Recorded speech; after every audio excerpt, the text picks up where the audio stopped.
What's up mga kagandahan? Welcome back to my channel! So today, samahan nyo ako dahil i-makeover natin ang isa sa mga client ko. Gusto nyo rin bang maging kabugera mga kagandahan? So watch this dahil tuturuan ko kayo kung paano ko ginawa ang makeup na yan. Stay tuned!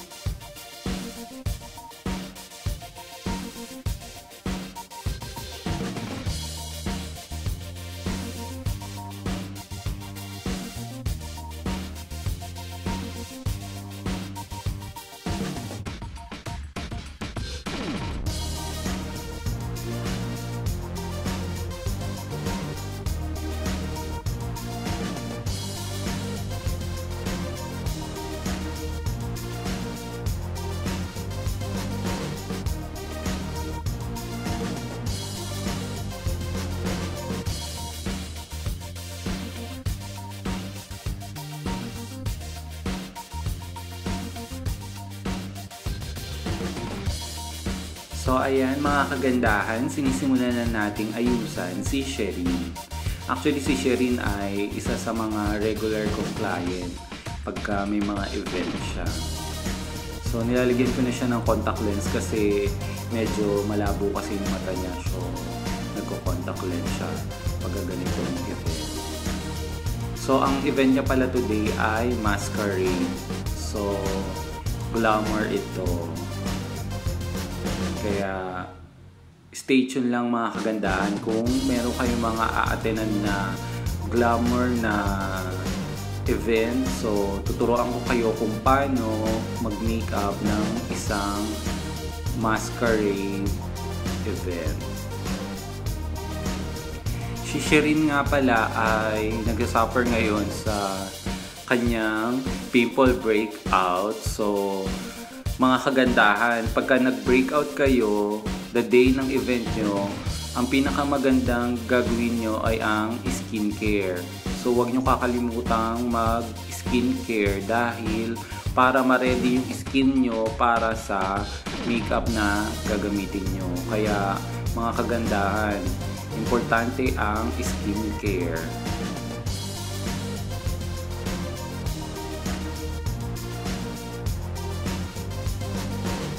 So, ayan mga kagandahan, sinisimulan na natin mag-eyeshadow. So, sa iba kasi pagka masquerade, ang ginagawa nila yung mga smoky or yung mga makakapal na eyeshadow. Sa akin kasi pagka masquerade, yung ginagawa ko, hindi masyadong makapal yung eyeshadow. Binubuhay ko lang yung mata niya as possible kasi nakamaskara naman sila. So, sayang lang yung makeup. Tapos minsan natatakpan lang ng mask. Nasa inyo lang yun mga kagandahan kung gusto nyo naka-smoky o hindi. Para sa akin lang kasi yun yung ginagawa ko. Kaya pinapaliwanag ko kay client pagka gusto niya ng smoky na eyeshadow.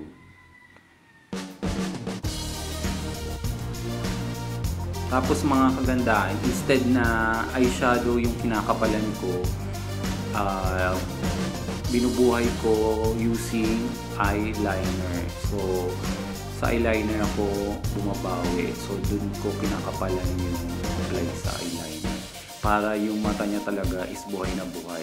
Para pagka nakita sa mascara, yung eyes niya talagang buhay na buhay. At kung may mga tanong kayo mga kagandahan or suggestion, comment nyo lang dito sa video ko na ito para masagot ko yung mga tanong ninyo about sa makeup or kahit anong tanong nyo mga kagandahan. Masaya ako pagka nag-comment kayo at nagtanong kayo. At kung bago naman kayo sa channel ko na ito, mag-subscribe na kayo mga kagandahan dahil marami pa akong ituturo sa inyo ng mga sikretong technique ng mga professional makeup artist na hindi nila tinuturo. So sa inyo ko lang i-share mga kagandahan. Kaya subscribe na mga kagandahan at hit nyo na rin yung bell notification para updated kayo sa mga bagong makeup tutorial ko. Shout out sa mga kagandahan nating laging nanonood dyan at mga regular nating viewers. At maraming salamat sa mga kagandahan nating nagsusubscribe. So maraming salamat mga kagandahan at sana marami akong naituturo sa inyo at nai-inform ko kayo. Kaya promise ko sa inyo mga kagandahan, marami pa tayong mga makeup tutorial na siguradong magugustuhan ninyo. Kaya stay tuned lang mga kagandahan.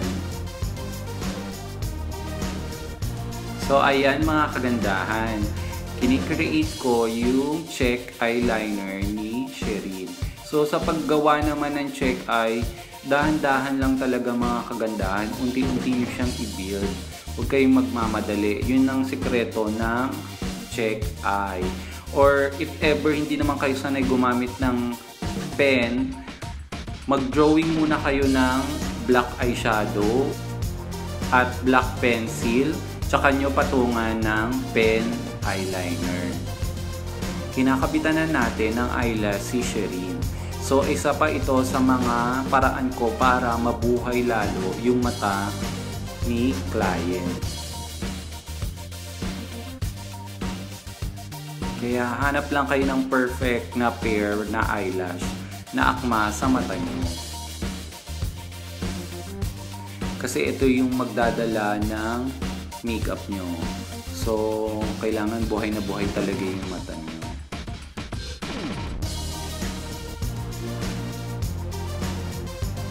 At kung gusto nyo naman mga kagandahan na highlight yung cheek eye nyo, kuha lang kayo ng light foundation tapos linisin nyo yung dun sa part ng cheek eye, kagaya niyan. So, para highlight talaga yung cheek eye nyo. Mga kagandahan, pagka na-set na yung skincare ni client, pwede na kayong mag-start foundation or concealer. Sa akin kasi ni-start ko concealer. Kasi kagaya nito ni Sherin na makapal yung eyebag niya tapos maitim. So, dalawang uri ng concealer yung ginagamit ko. Inuna kong gamitin yung NW30 dahil may peach tone ito. At magiging skin corrector siya sa dark circle ni client. So, yan yung technique ko mga kagandahan. Kaya dun sa mga kagandahan natin na hindi alam mag-skin corrector, so abangan nyo lang mga kagandahan dahil gagawa ako ng makeup tutorial para sa skin corrector. Para malaman nyo kung ano-ano yung mga ginagamit para matakpan ang makapal na eyebag at yung mga dark circle. So, abangan nyo yan mga kagandahan. So, for the meantime, marirecommend ko sa inyo pagka maitim yung eyebag nyo, huwag po kayong gagamit ng maputing concealer or maputing foundation kasi the more niyang mapapaitim yung eyebag nyo. So, hanap kayo ng concealer na may peach tone. Or kung yellow undertone naman kayo, hanap kayo ng yellow undertone na concealer. So, magtanong lang kayo dun sa mga sales lady na mga bilihan ng makeup kung ano yung pwedeng pangtakip ng eyebag nyo. At mga kagandahan, importanteng itest nyo yung product nila para makita nyo talaga kung magiging effective sa inyo yung pangtakip ng eyebag. So ayan, tsaka natin siya papatungan ng light na concealer. Ang gamit ko nga palang concealer at the same time foundation na rin siya ay ang Naturaptor. So sa mga nakakaalam kung ano yung Naturaptor, so ayan siya. Sa mga hindi nakakaalam, ito yung Naturaptor. Maganda kasi siyang gamitin lalong-lalo na kung nagbe-breakout kayo, yung parang buong mukha nyo may pimples. Kasi maganda siyang pang cover up. Hanap lang kayo ng tamang shade nyo sa Naturaptor mga kagandahan. Ang problema lang sa Naturator, hindi siya pwede dun sa talagang mga may itim kasi medyo maputi yung coverage niya. So, dun sa mga may itim na skin tone, hindi siya pwede.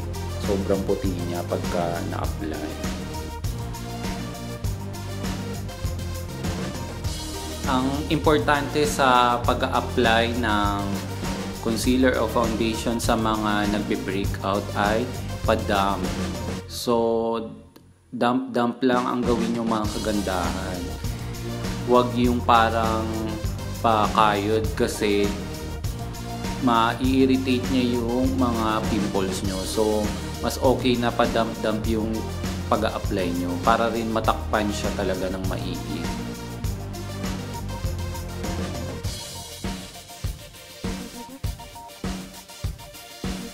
Tapos unti-unti lang guys ang pag-a-apply para hindi rin siya kagad biglang makapal.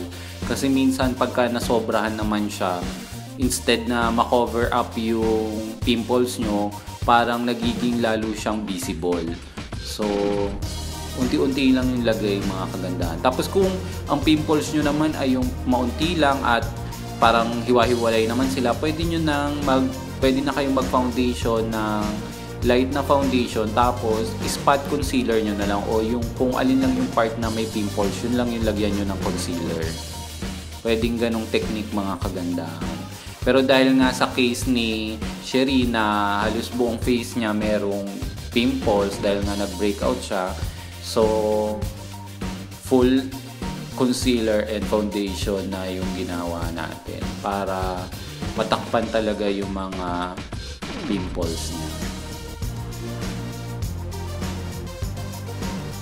Advice ko lang doon sa mga gumagamit ng beauty blender, kung kayo po ay nagbe-breakout, i-make sure nyo po na yung beauty blender nyo ay malinis na malinis bago nyo gagamitin. Or i-disinfect nyo siya para hindi ma-irritate yung pimples nyo. Or gumamit kayo ng mga disposable na sponge kasi yan ang pinaka-sensitive na mga pimples yung pagka may mga bacteria and germs. So, delikado yung face nyo pagka hindi malinis yung beauty blender na ginagamit nyo. Ganun din kung brushes naman yung ginagamit nyo pang-apply ng foundation. Yan kasi yung direct na kukontak sa skin nyo. So, importante yan mga kagandahan. Yun ang i-take note nyo. Kailangan malinis na malinis yung gagamitin nyo sa face nyo para hindi rin makontaminate yung foundation and concealer nyo mga kagandahan. Sa mga kagandahan naman natin na nagsisimula pa lang mag-makeup, mag-practice lang kayo na mag-practice mga kagandahan. Or dun sa mga nagbabalak naman matuto mag-makeup, simulan nyo mag-practice mga kagandahan dahil sa everyday nyong pagpa-practice, matututo kayo mga kagandahan. Madali lang ang makeup na pag-aaralan naman siya. So, yun lang ang ma-advise ko sa inyo mga kagandahan. Kaya, practice lang ng practice. Tapos, manood kayo ng mga video tutorial kagaya nito. Maganda na nga yun kasi dahil nga may YouTube. So, anything, marami nang nag-tutorial. So, madali nyo nang matututunan mga kagandahan. Ang isang advice ko lang sa inyo, if manonood kayo ng makeup tutorial, huwag nyong gayahin kung ano yung ginagawa niya sa sarili niya. Ang gayahin nyo kung yung technique, kung paano niya ginagawa yon. Dahil magkakaiba kasi ang mukha natin. So, yung mukha mo, iba naman dun sa mukha niya. So, hindi mo pwedeng gayahin kung ano yung ginawa niya sa sarili niya. Ang gagayahin nyo lang kung paano niya ina-apply at kung paano yung technique niya ginagawa sa sarili niya, ganun din yung kokopyahin nyo. Kumbaga, yung technique lang ang inyong kokopyahin mga kagandahan. So, yun lang yung advice ko sa inyo mga kagandahan. Tapos, if ever na may mga makeup tutorial na, kunwari, start muna kayo ay kilay lang. Mag-start muna kayo kilay lang muna kasi kilay ang pinaka matagal pag-aralan. So, mag-start lang muna kayong mag-practice sa kilay lang. So, pag natutunan nyo na magkilay, napakadali na ang lahat. So, mga kagandahan, mag-start kayo sa kilay. hanap lang kayo ng video tutorial na kilay lang yung tinuturo. So para at least hindi kayo masyadong malito or nakafocus lang sa pagkikilay yung tinuturo. So para mas madali nyong matutunan. Tapos mag-practice lang kayo ng mag-practice mga kagandahan. Sabi nga nila, practice makes perfect. So, yun lang yung maging motivation nyo mga kagandahan. At huwag kayong susuko. Dahil sa ikagaganda nyo naman yung pagpapracticean nyo.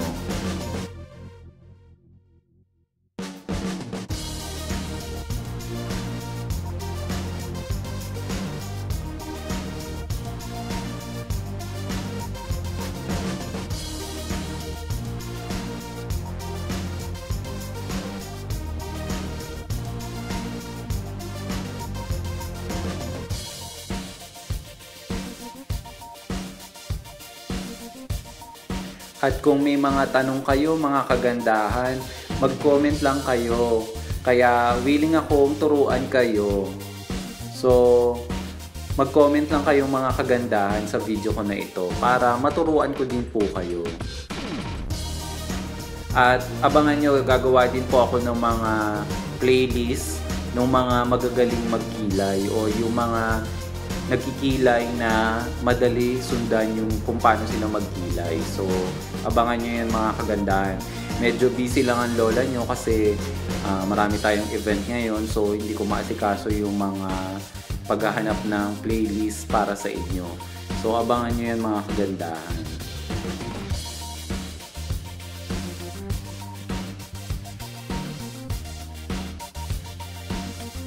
At kung meron kayong mga suggestion na gusto nyong i-feature ko sa vlog ko na ito, comment nyo lang din mga kagandahan para titignan natin kung kaya nating magawa dito sa channel natin na ito.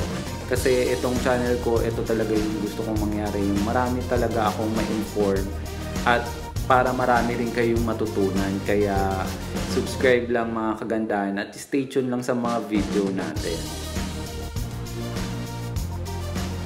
Kasi itong mga ginagawa ko na ito, mga client ko talaga sila.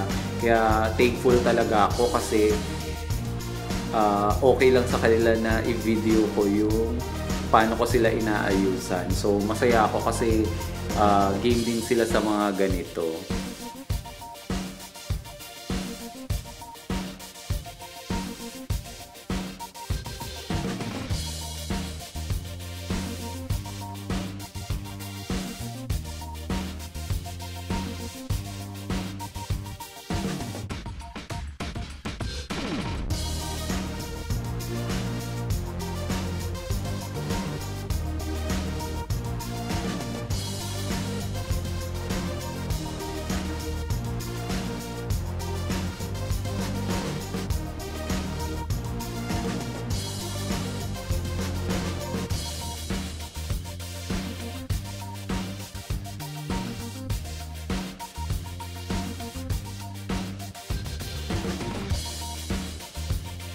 Ito pa ang isang pinaka-importante mga kagandahan.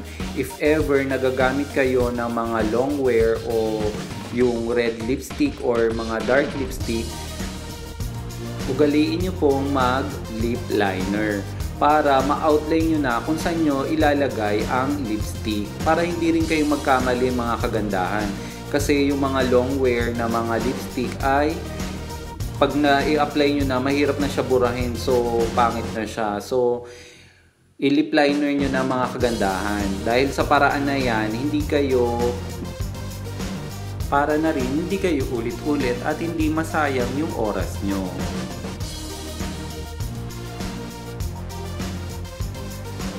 At after nyo ma-lip liner, tsaka nyo i-apply yung lipstick. At masishape nyo ng maganda yung lips nyo. Kasi yan ang pinaka-importante din sa lips eh. Kailangan mapantay nyo yung labi nyo. Lalo-lalo na dun sa mga hindi nakikita yung lips or yung iba na lips na parang na-over yung laki, ganyan. So, ito yung pang-define yung mga kagandahan. Hindi nyo naman kailangan ng mamahaling lip liner. Kasi pang outline nyo lang siya.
So maya-maya lang mga kagandahan, makikita na natin yung resulta ng makeover natin.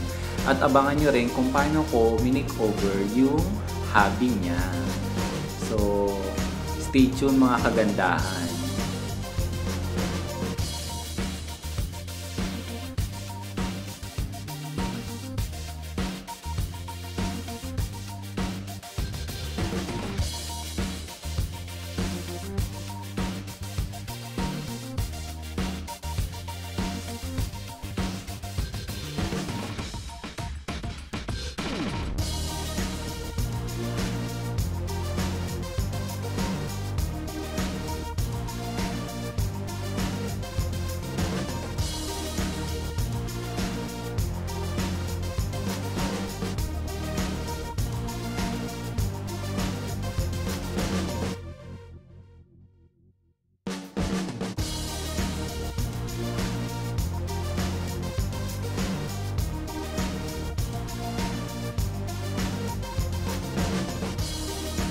So ayan mga kagandahan, nasimulan na nating ayusan ng buhok si Christopher. Siya yung boyfriend ni Sherry. So sa lalaki naman, importante is moisturizer and primer para hindi sila mabilis mag-oil yung face. Tapos Dahil nga si Christopher ay makinis naman, wala naman siya masyadong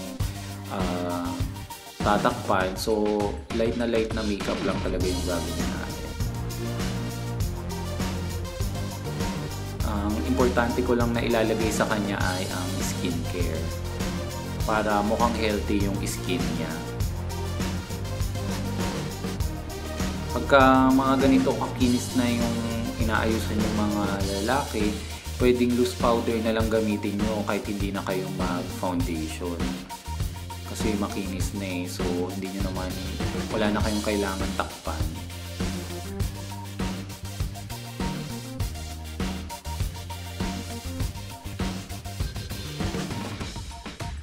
So, abangan nyo mga kagandahan. Pasensya na medyo matagal tong video ko na to kasi gusto kong makita nyo yung talagang step by step ng pagmi-makeup.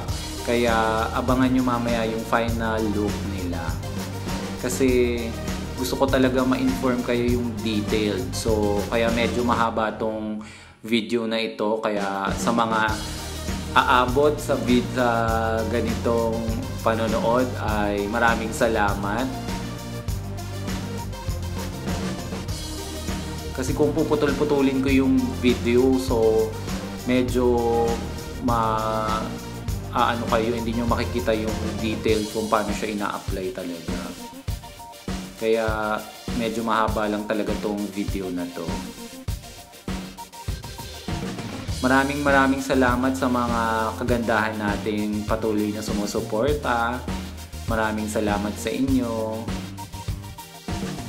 At kung hindi ka pa nagsusubscribe, mag-subscribe ka na mga kagandahan. Para marami pa tayong makeup tutorial na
So ayan ang final look natin mga kagandahan. So if you like my video, kindly subscribe, like, and share na rin po para mas marami pa tayong ma-inform ng mga kagandahan. Until next video, bye!